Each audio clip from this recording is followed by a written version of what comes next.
Hey guys, Nikki here with Vapor Honing Technologies. Wanted to speak to you today about some surface finishing options.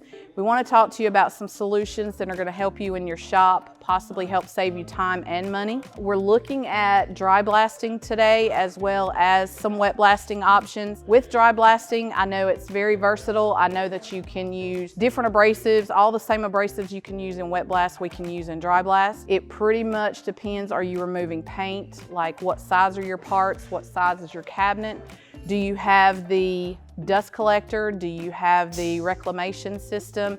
What do you need in your shop in order to make this process the most effective possible and save you time and money? Again, dry blasting has been around for a long time. It's very versatile. You use it in CNC machining. You can use it removing paint. You can use it in several different areas. All abrasives, aluminum oxide, glass bead. There's really no limit. You can also use walnut shells. So it's something that I understand walnut shells is really good for polishing. So what we offer, we're looking at dust collectors, which is gonna help you keep the dust down inside the cabinet. Also reclamation systems where you can actually save the good abrasive. That's gonna help, extend it out. It's gonna help make it last a lot longer. Instead of it just being a one and done, the reclamation system is gonna help you be able to recapture that good abrasive and reuse it. So essentially a recycling of the abrasive. Like I said, been around for a long time and it's very versatile, can go into several different industries. So one of the alternatives to surface finishing processes is gonna be wet blasting. We spoke earlier about the dry blasting process and there are many uses for that,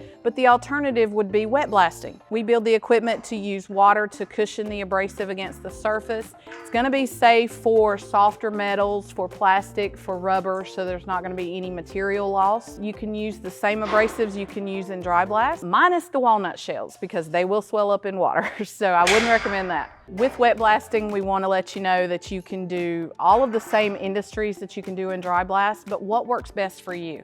What size are your parts? What do you find to be the most challenging in your current surface finishing process? How can we be of service to you? We're gonna be here to assist you in saving time and money. So please let us know what would work best for you, whether it's dry blast or wet blast.